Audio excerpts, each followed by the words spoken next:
Uy, sigurado na ayos at...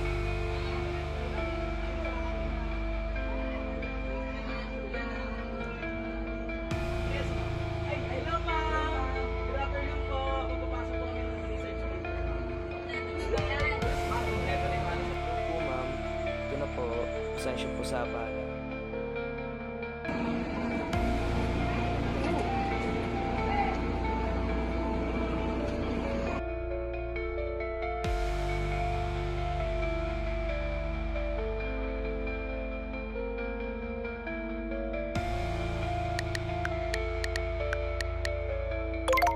Ay guys, nag-chat si ma'am oh.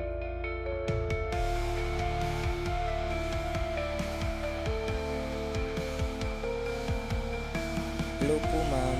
May problema po ba kayo? Bakit niyo po kami tinatawag?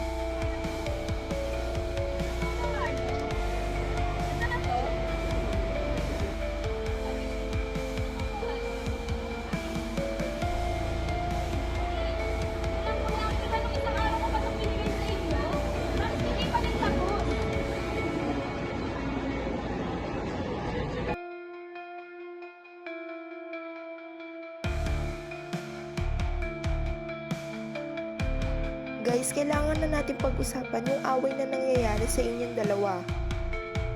Kung di kasi nagkamali si Garcia, eh di sana maayos ang kinalabasan ng gawa natin. Ako? Ako nga yung gumawa para sa grupo eh. Ikaw ang may mali. Bakit ba kayo nag-aaway? Nandito tayo para ayusin ang lahat. Tsaka, teka nga, ano ba't bakit meron ba kayong alitan dalawa? Magiging totoo ako sa inyo guys. Sa totoo lang, frustrated din ako eh. Na-realize ko din na iniiwasan ko kayo. Kasi takot ako ma-push out. Ako rin eh, after frustrated na rin.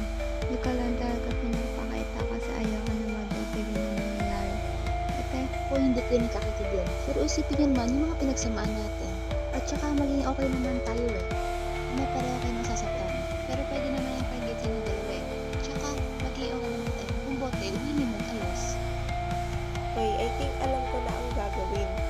Kayong dalawa ay may chance na magsalita para sabihin ko ano talaga yung nararamdaman niyo sa isa't isa. Lagi na lang ako naisisi sa mga bagay na hindi ko naman ginagawa.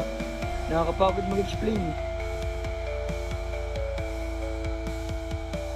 Oo eh. Pero sa tingin ko, di na kita kaya pagkatiwalaan. Kasi sa tuwing nag-uusap tayo, parang may hindi ako alam. Oo nga, maganda din yan. At least kayo dalawa, alam nyo na yung both side nyo. Tsaka, para sa susunod, mas maging maayos na pagdating sa ganyan.